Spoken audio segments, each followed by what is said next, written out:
Hello, James here. I just finished making up some lecture notes and putting together a lesson on American involvement in the First World War for tomorrow. So now I thought I would do something new that I've never done before. I'm going to basically do a DVD commentary for an episode of Star Trek. I've been working my way through the original series Blu-ray collection. I'm on the third season. Originally I thought I'd do this and I'd go back and start at the beginning, but I thought, I'm ready to try this now, what the heck. So what I'm about to watch is the Tholian Web. So you can get out a DVD or an old VHS tape or queue it up on Netflix, and then you can kind of treat this as a DVD commentary if you want to as we go forward. Won't be showing anything from the actual episode because I'm pretty sure that would probably be a copyright infringement, but I believe I'm allowed to kind of talk about it as we go. So without further ado, we will hit play.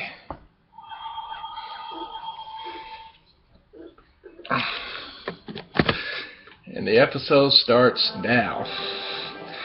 The Tholian Web is kind of considered to be one of the bright spots of the third season.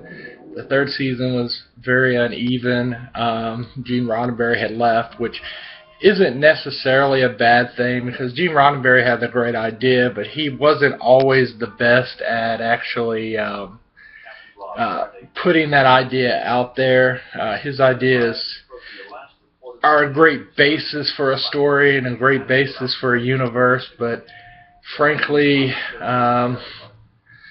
sometimes he's just, I don't know, maybe too idealistic or maybe unwilling to really fully develop his ideas.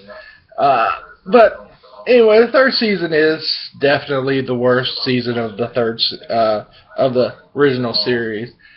But the Tholian Web is a pretty good episode, and I have to say that with the enhanced graphics, when they came in and redid the special effects shots, originally I was against that idea, but it really does add to the episode, especially adds to this episode.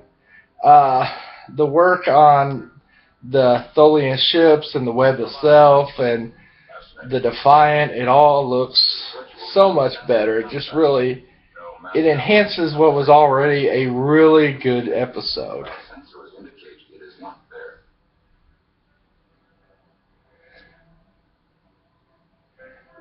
So they come across the Defiant. It's all bathed in green.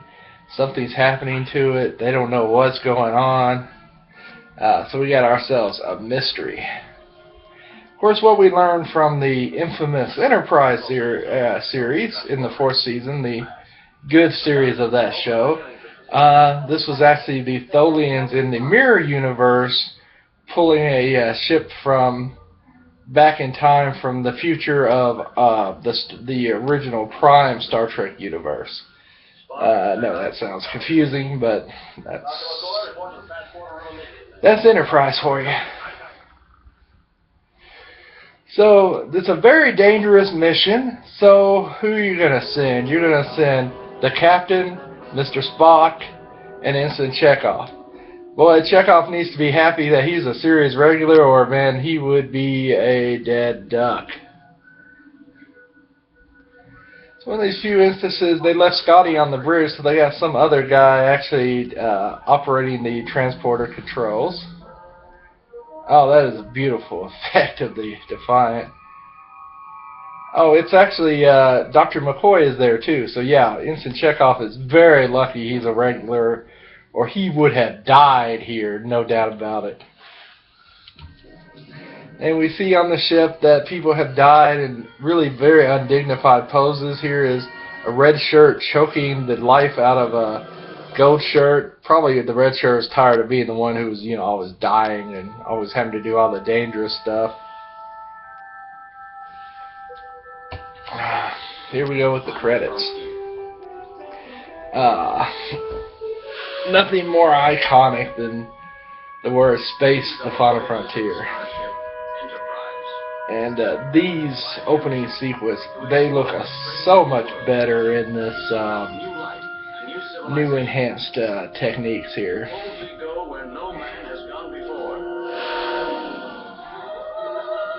Of course, the only 3 cast members in the 3rd season who are actually credited each week are William Shatner as Captain Kirk, Leonard Nimoy as Mr. Spock, and finally, in the 2nd season, DeForest Kelley got bumped up to, I guess, regular status and got placed in the opening credits. What they found is they thought the heart of the show was Kirk and Spock, and it really was. But it wasn't just a duo, it was actually the triumvirate of Kirk, Spock, and McCoy. And through them, you really saw all of humanity. You had Spock, the logical first officer, you had McCoy, who had the passion, and then you had kind of Kirk, who was in command, who had to bring those things together.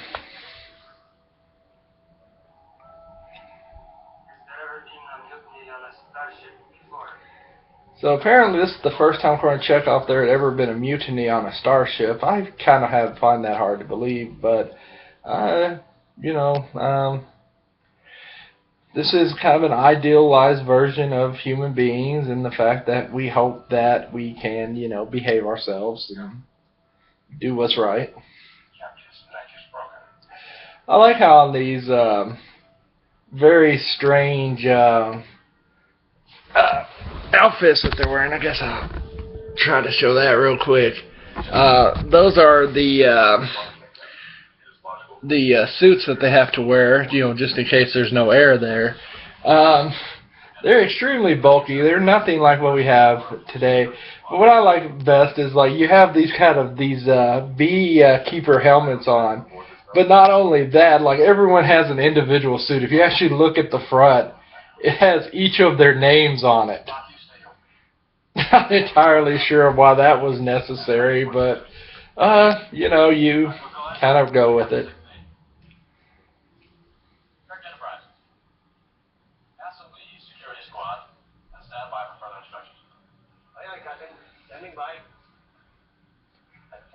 Scott does not like to be told to stand by. He likes action. Of course, I'm sure he'd rather be down in his engine room.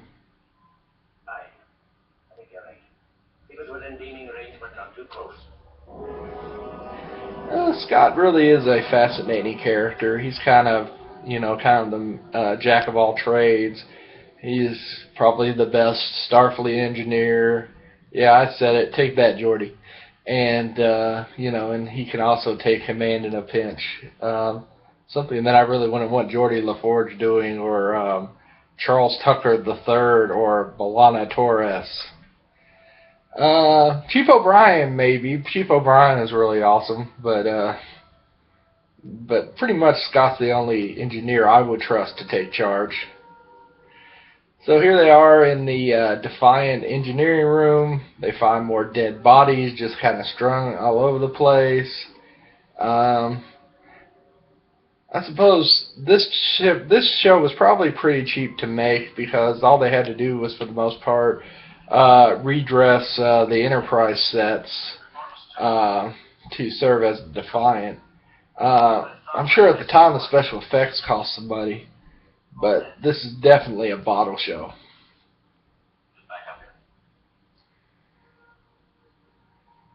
Oh, Chekhov's staggering around. He's either drunk or he's being affected by something. Maybe he's got the space madness. Who knows what's going on here? It's always Chekhov, though. Chekhov is almost, I don't know, he's almost like the Kenny of this show. If something bad's going to happen, it's going to happen to Chekhov. It just never fails.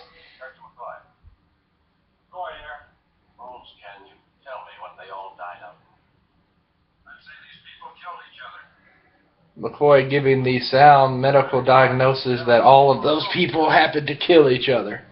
That's some good doctoring right there. Kirk asks if it affected all the crew. I would say that since everybody's dead, I would say it affected everybody in some way. McCoy does not look happy to be in his special space suit walking around.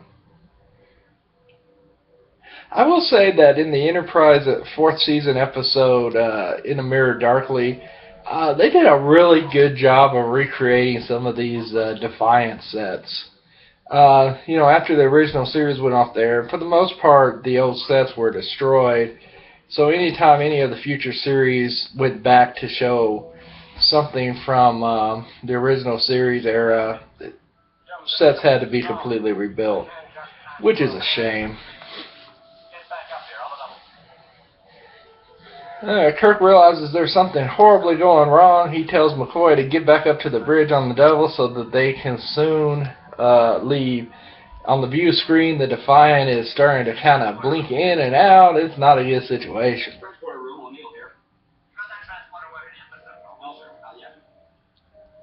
Oh, and the transporter is broken. Because, the transporter is always reliable except for when it's actually needed.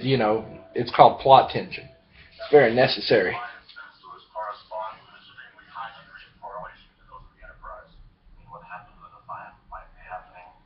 Spock just figured out that whatever happened to this ship is probably going to happen to the Enterprise because the Enterprise is too close. Spock is a genius. I tell you, Leonard Nimoy created what had to be the greatest character, not just in science fiction, but probably the greatest character in television history. And of all of the Star Trek characters throughout all of the shows, even though the original series isn't necessarily my favorite series, I gotta give the nod to Deep Space Nine. Mr. Spock, as played by Leonard Nimoy, is the greatest character of all time. And that is because, Leonard Nimoy, I don't think anyone else could have played this role. I really don't. He portrayed Vulcan. He portrayed Spock as a half Vulcan, half human, who identified himself as Vulcan, but never really fit in anywhere.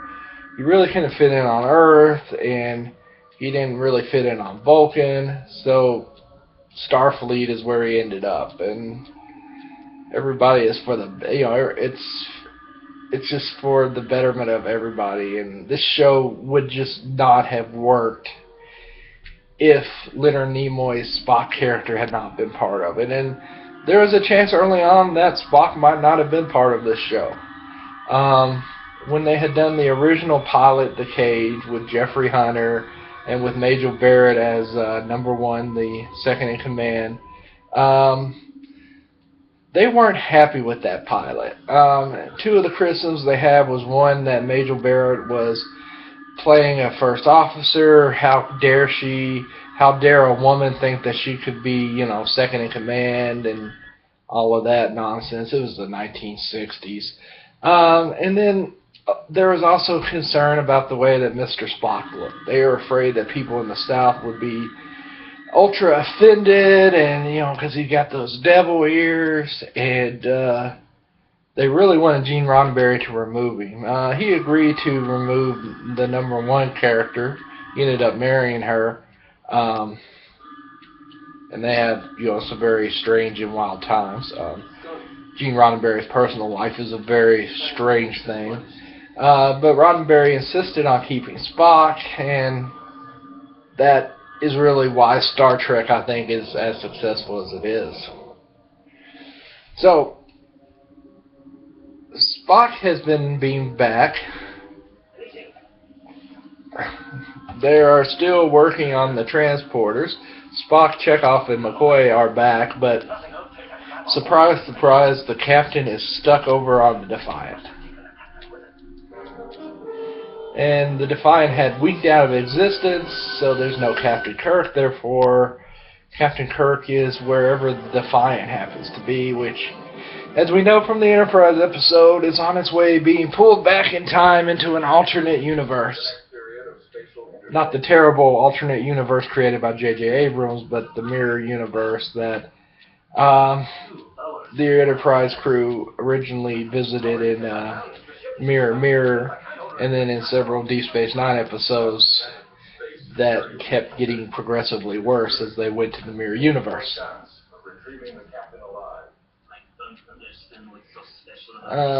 So everybody's starting to go kind of crazy. Chekhov's going nuts. Spock wants to stick around because he thinks that he can still save Captain Kirk. Not really the most probably logical decision. This is based on loyalty. Spock and Kirk are the closest of friends. They've developed such a friendship over the years that, they are like brothers. That's actually something that's very much missing from the J.J. Abrams film. The Kirk and Spock relationship in the original series and through the movies were earned. It was not earned in the J.J. Abrams universe.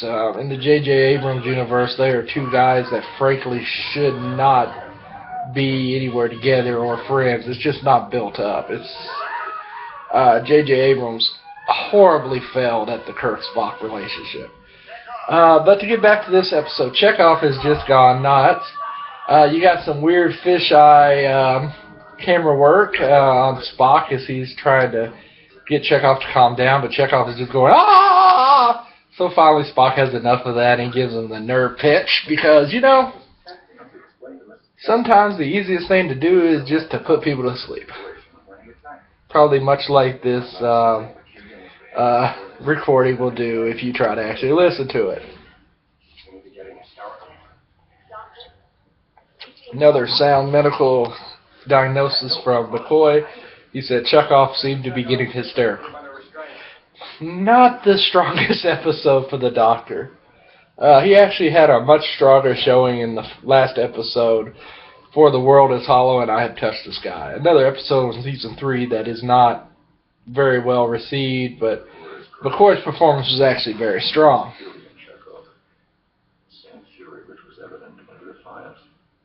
Spock has started to put together that what happened to Chekhov is very similar to probably what happened over on the Defiant, and so he's very concerned.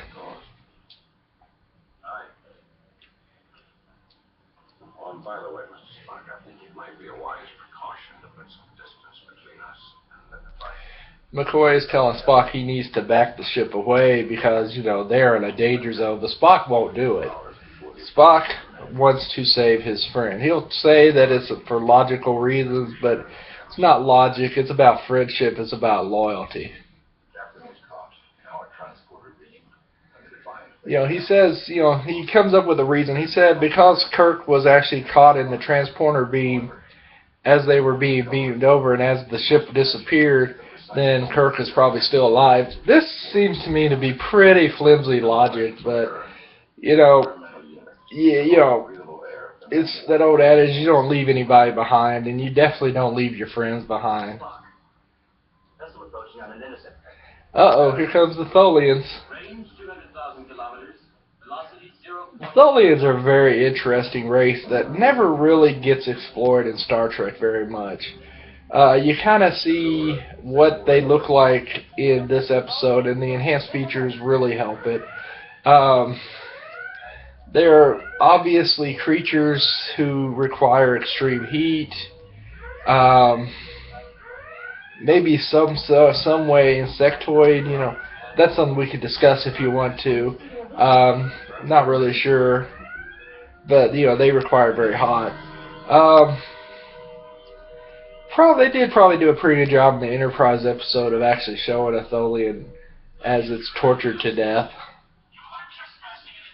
Here is Loskeen, the guy who said, "Get out of our territory." Kind of sounds like Cobra Commander. Command of the Federation Starship Enterprise. Commander, according to the Federation, this area is free space. Yeah. The Tholians claim this space. Spock says, we think it's free, and, that's kind of the crux of the problem. Enterprise is responding to a distress signal from one of our ships and is currently engaged in rescue operations. Do you wish to assist us?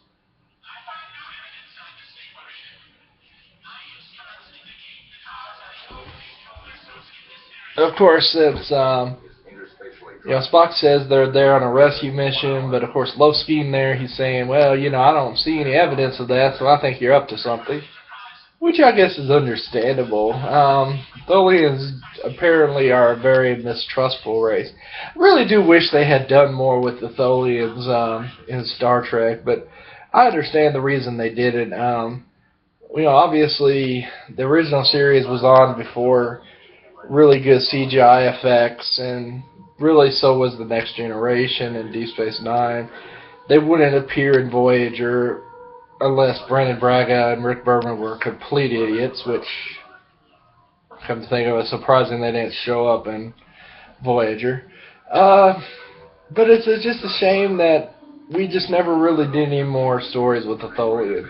My understanding is in the series of books that came out at the end of Deep Space Nine and Voyager that are kind of the official continuation of the Prime Universe. The Tholians are a major player in some sort of new alliance system. I've got to read those books. Big problem with those is they're very serial now, so you got to kind of read them in order. And I've been having trouble actually getting my hands on those books. I've been trying to go to the library. I suppose what I'll have to do is eventually just kind of bite the bullet and buy the books, but I've got to make sure that I get them in the right order, because that can kind of mess things up. And here's the attempt to bring Kirk back. Of course, you got Mr. Scott working the controls of the transporter because Mr. Scott is the transporter master. No one is better. If this first attempt has failed, Spock says, you gotta keep trying, man.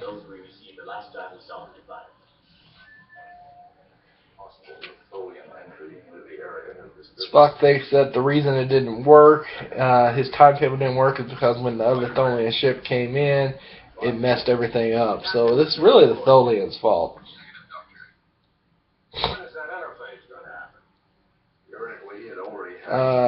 McCoy calls, asks if the interface has happened. It hasn't. McCoy is like, man, you are supposed to know all this stuff about timetables. What's wrong with you, Spock? So McCoy is upset that Spock has failed to retrieve the captain and his friend. McCoy is like, we can't wait around, things are getting worse. Really, this is another thing where Spock really is not acting logical here. The logical thing to do would be to say that the needs of the many outweigh the needs of the few, or the one. The theme of Star Trek II. But for Spock, that would only apply if he was the one. If he was the one who had to sacrifice himself. He refuses to sacrifice his friend. He will put the Enterprise in jeopardy to try to save his friend Kirk. It's kind of surprising that McCoy is against that. It's actually McCoy who is probably thinking most logically in this episode. Which is something, I really never thought I would say in a Star Trek episode. So in this episode here, what's just happened is the Tholians gave Spock the time to do his rescue mission, but that time has come and gone. They notice nothing has happened, so they are opening fire on the Enterprise, causing all kinds of problems. Spock doesn't want to fire back. Spock is a man of peace. Spock wants to talk to them and try to, negotiate. I love that about Spock. That he is going to exhaust every avenue of diplomacy before he has to fight back. But unlike some, maybe like Captain Picard, who sometimes just refuses to fight back at times, Spock really has no problems when using force when it becomes necessary. It's not something he wants to do, but he'll do it. Uh-oh. So the Enterprise is basically stuck in the water now because of those shots that were fired. Scott is complaining that he doesn't know if he can repair the ship. But Scotty, he can repair the ship. He just likes to feel important. He wants to get all that attention. So when he does, fix the ship, he'll be like called a miracle worker. Done everything in your power to safeguard your crew. That is a mark of a starship. So here is McCoy on the bridge yelling at Spock for everything that's happened, saying that he has not done everything he could to safeguard the crew of the Enterprise. And in a way, McCoy is actually right here. Because Spock, in defiance of everything that is logical, has stayed around to protect, to try to get Kirk back, while McCoy says, you got to get these people out of here. They get angry with each other. Spock finally dismisses McCoy, says, go back to your lab and try to fix this stuff. And now a second Tholian ship has joined Loski's ship, and this is the creation of the Tholian Web, which looks so much better than it actually did in the original cut of the episode. Now, one of the great things about this Blu-ray set that my sister bought me for my birthday, which I am eternally grateful for, is that these episodes are uncut. And they're uncut on Netflix, too. But it's really kind of nice sometimes when to go back to these episodes and see things that you hadn't seen as many times before. Because when I grew up, the only thing you really had access to were the syndication cuts. And they cut about at least 5 minutes out of every episode. And I'll tell you, some of these episodes are just so much better when there aren't any cuts to it.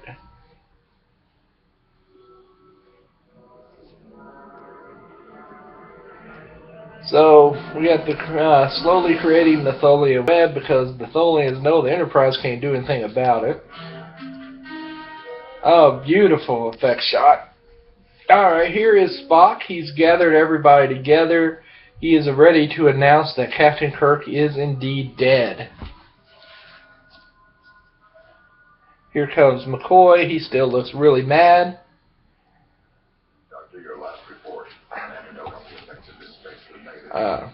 McCoy and Spock talk about his report on what to do about the space. He says that McCoy says he's progressing. Spock is like, why are you here? Go back to work. McCoy is there because it's his friend's funeral.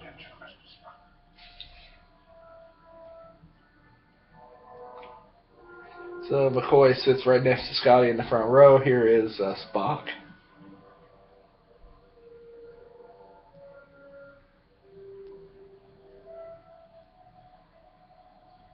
A few hours ago, the captain elected to remain on board the Defiant so that 3 members of his crew would have the best chance of returning safely to the Enterprise.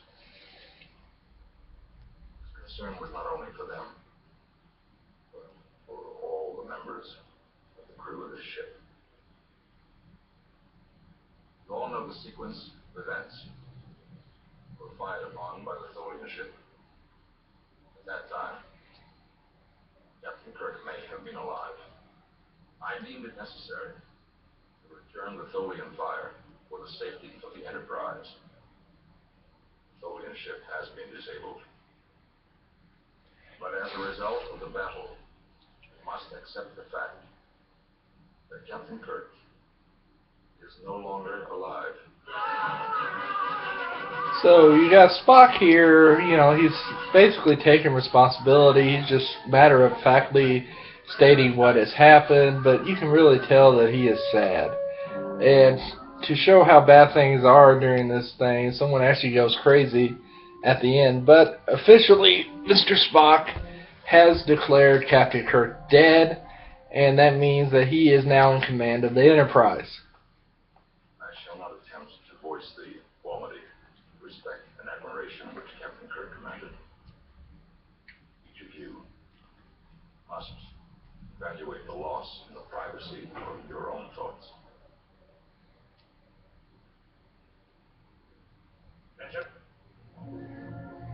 Alright, and to his credit, Spock does not try to eulogize his friend. He just calls for a moment of silence and then sends everybody back to work. McCoy stays around. McCoy is still angry. There is a duty to be performed in the captain's quarters, which requires our presence. McCoy says that they have to go to the captain's quarters because Kirk has left a final order for the two of them. Spock doesn't want to do it. Spock wants to get back to work, try to see if he can actually figure out how to get out of this mess. McCoy is insistent, and McCoy's really kind of being a jerk about this. But I think it's because McCoy is really, really hurt, and he's lashing out. And Spock is just a really easy target. A lot of people kind of wonder what the relationship between Spock and McCoy are. You know, are they friends? Are they enemies? Are they frenemies?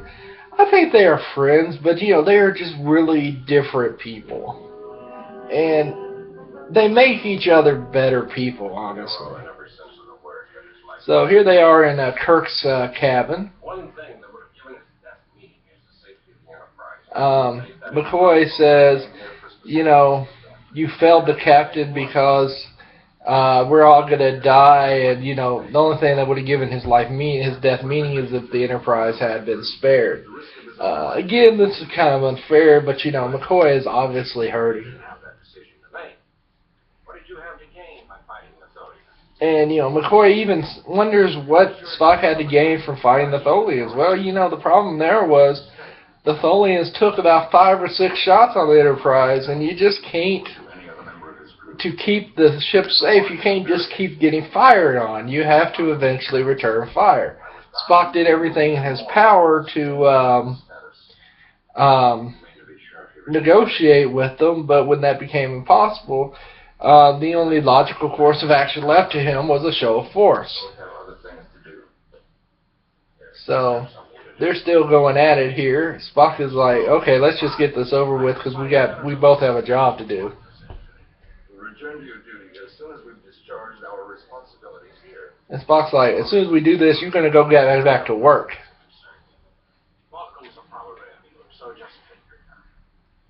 Oh, burn. That was a burn from McCoy saying, I'll take your time. Vulcans are probably immune. That's just not fair. I don't understand you, Spock, but I just can't believe that you want Joe's command. Oh, now McCoy is accusing Spock of wanting Captain Kirk's command, which he's been accused of this before. In Galileo 7, McCoy kind of accuses him of the same thing, wanting command. But the truth of the matter is, Spock doesn't want command. Spock just wants to do his job. He wants to be in charge of sciences. He doesn't want to be in charge of a ship. He's not comfortable with people. In a way, it's kind of an archetype for the way Picard is, especially toward children. Spock is not comfortable with other people. He would rather not deal with that. He'd rather just do his job and be done with it.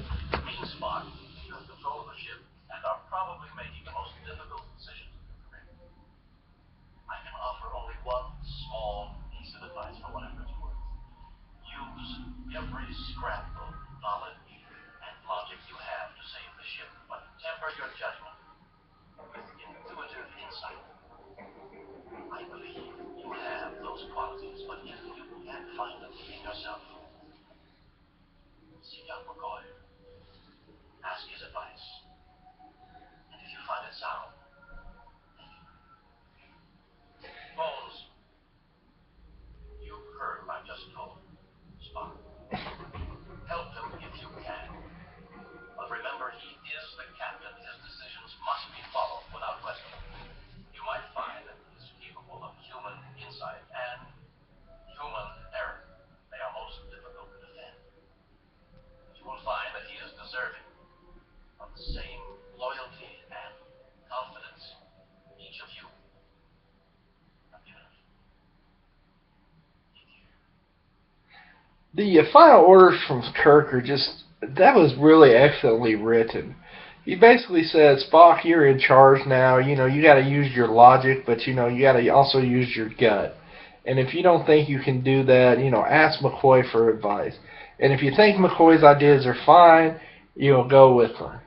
But, you know, you got to remember that you are the guy in charge. And he tells McCoy that You know, it's okay to disagree with Spock. It's okay to offer his advice, but at the end of the day, you got to realize that Spock is the guy in command. And it's really a very touching thing, and it really helps to put into focus the conflict between McCoy and Spock. I think we can estimate its approximate completion time. I shall be there shortly. Doctor, we each have our respective tasks to complete before the Tholians complete theirs.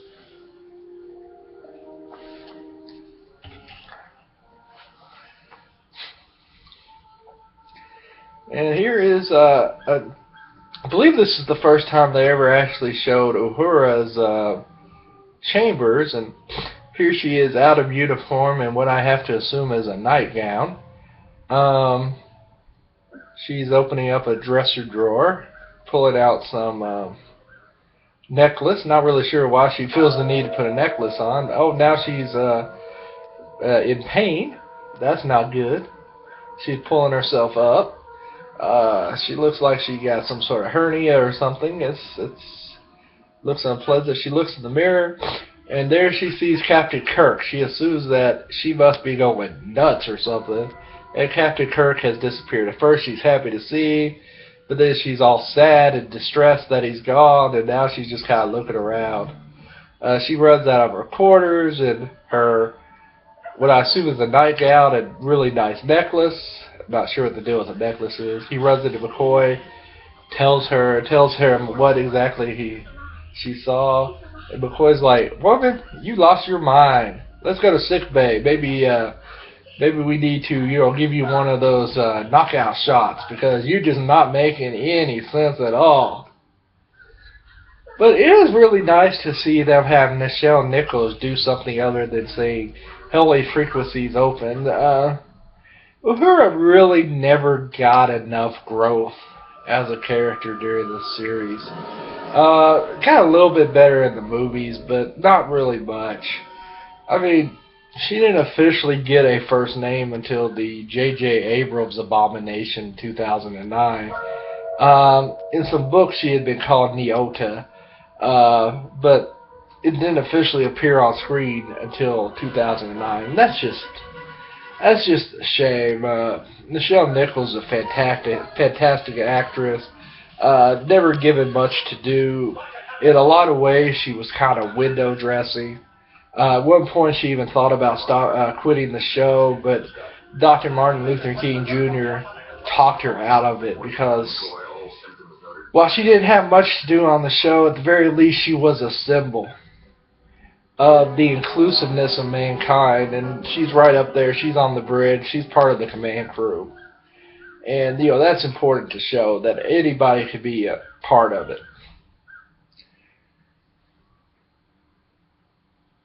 So we got McCoy still working. Here comes Nurse Chapel, played by Majel Barrett.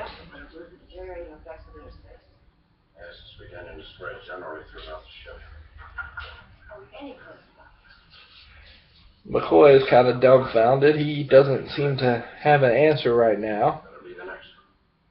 But he keeps trying. Right now he's got some sort of yellowish liquid going on. We probably don't want to know what that is. Apparently in the 23rd century we're basically using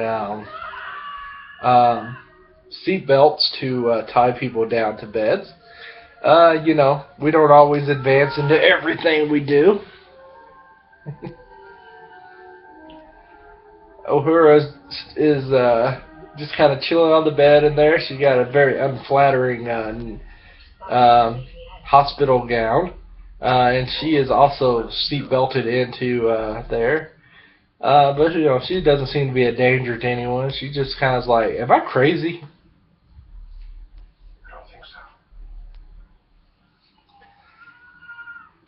You got Chekhov over there. He's just going nuts. He's going, ah! Very strong acting from Walter Koenig right there, I'll tell you. Walter Koenig, unfortunately, was the only main cast member who was not brought back for the short-lived animated series, though he will write a couple of the scripts for the show. course, the animated series is interesting in and of itself, but kind of a shame it didn't last longer, but it was a very expensive cartoon. So, Scotty's in engineering, and now he sees Captain Kirk kind of floating around, just kind of like, oh, I'm here, you know, it's like the ghost of Kirk. We got like Hamlet going on here or something. Which actually isn't surprising because Shakespeare seems to be kind of a backdrop for a lot of Star Trek stories in general. He was standing there just as plain as we are. And then he just disappeared. Report to the bridge immediately. So, Scott tells Spock he just saw Captain Kirk, and Spock says, come on up to the bridge. Don't really know why. I was merely stating a fact, Doctor. Even McCoy's still chapping at Spock. He's like, you think people are seeing Kirk because no one has any confidence in you? And it's just, I don't know. McCoy's really a bit out of line in this episode. But, you know, it is, like I said, understandable. He is passionate. He just lost his friend, and now it looks like everyone on the ship could buy. I mean, here he's even getting a little bit physical. He just grabbed the command chair and spun it around, and Spock is just kind of looking at him like, what are you doing? I mean, I'm glad McCoy here actually catches himself and actually does apologize to Mr. Spock here.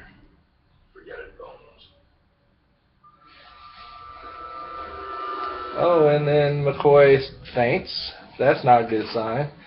He's pretty much the only doctor on the ship this episode. Occasionally there'd be another doctor, Dr. Mbinga, who would show up from time to time, but he doesn't appear to be here this week. So if McCoy can't do anything, then we would be left with Nurse Chapel to save the day. And while Nurse Chapel does seem to have several advanced biological degrees, she's not really who you want saving the ship.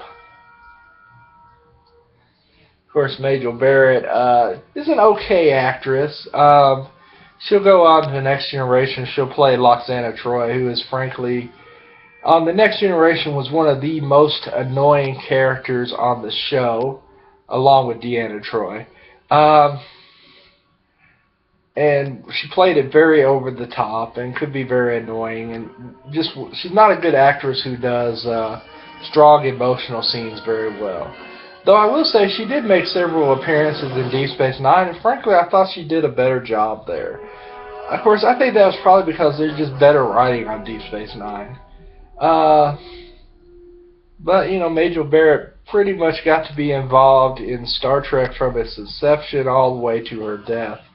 And, you know, that's impressive. So, since everyone's seen Kirk now, McCoy goes back to sick bay, tells Uhura she can get up now. So I don't know if she's going to go put on a uniform or put on that nightgown again and that really strange necklace, but we'll see what she does.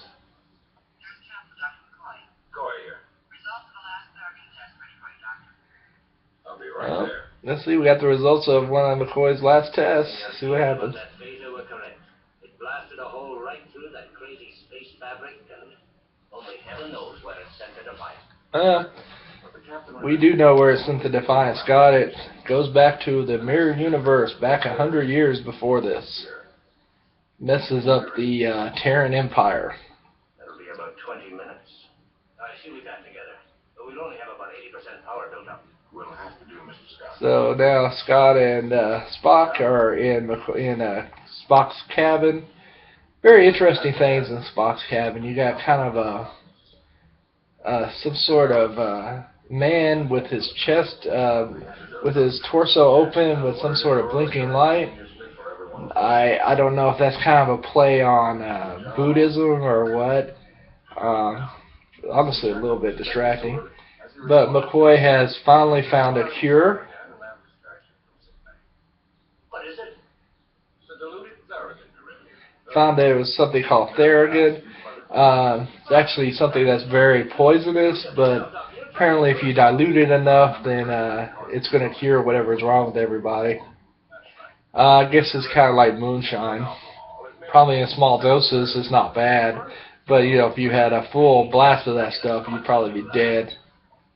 One good slug of this, and you could hit a man with faces stunned, and he'd never feel it, or even know it.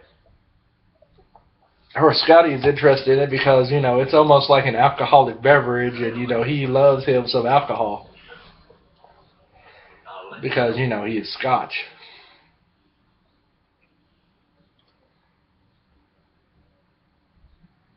Oh, drink it down, Spock. It's the human thing to do. So McCoy and Spock kind of have a moment here where they kind of have a reconciliation as they drink their diluted poison. If I were Spock, I'd be concerned that McCoy is trying to poison me with the way he's been acting this episode.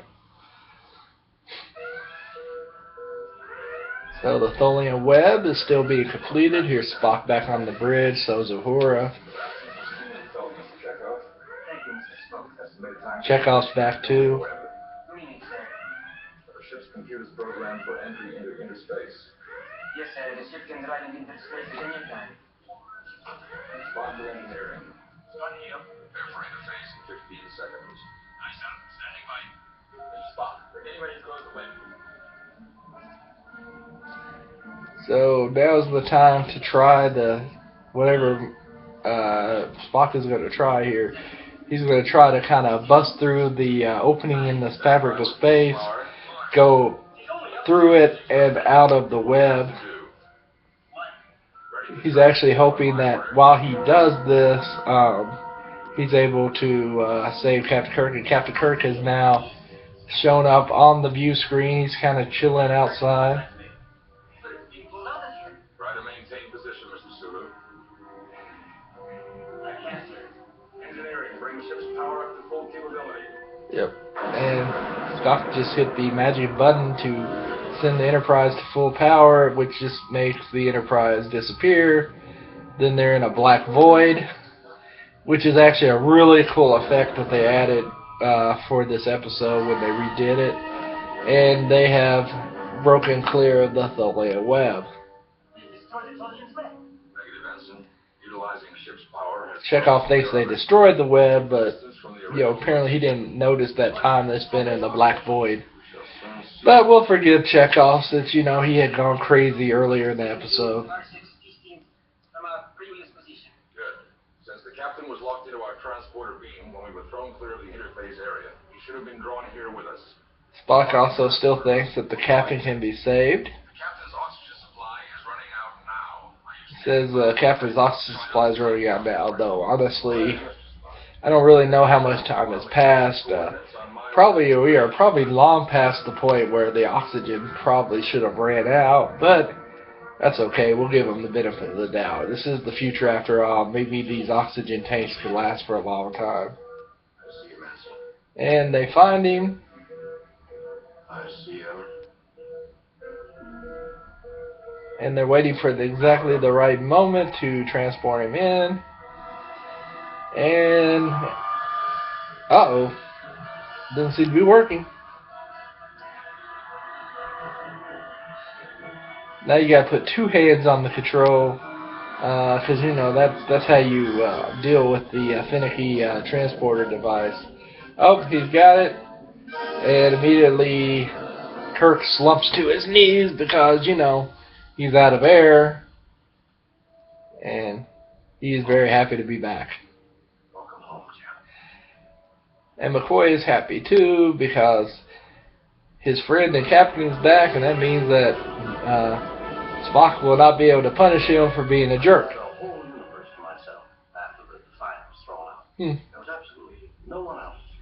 This kind of contradicts the Enterprise episode a little bit because Kirk says he is left in the universe all by himself. I suppose that could be kind of the gateway between the Tholians in the past in the mirror universe and this universe. But it seems very strange that Kirk would kind of be stuck in between the two. I suppose it could work. Kirk is now asking them how they work together, and they're just evading it because they don't want to talk about how much trouble they had. And They even said even Spock even lies here and says that they never even saw Kirk's final orders, which is kind of strange, really, for Spock. But then again, we gotta remember at the beginning of this season, Spock's brain got taken out of his head and put back in, and maybe it wasn't quite wired right. But here, Spock does in fact lie to Captain Kirk about whether or not they had seen his final orders. And I guess this works here. But, it's a shame they really couldn't let Kirk know how much that final order had actually meant to the two of them. So whether or not that works, I guess that's really up to you. Yeah, I suppose it works for me.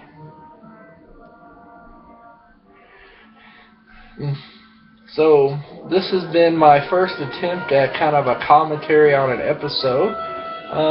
Hope it's not too terribly bad. If anyone actually makes it through this, feel free to let me know. I would like to hear from you. I always enjoy discussing all things Star Trek.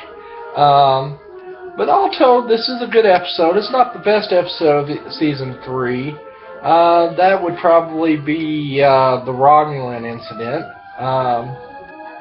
which is so out of character for Star Trek, because they actually go and they actually steal something.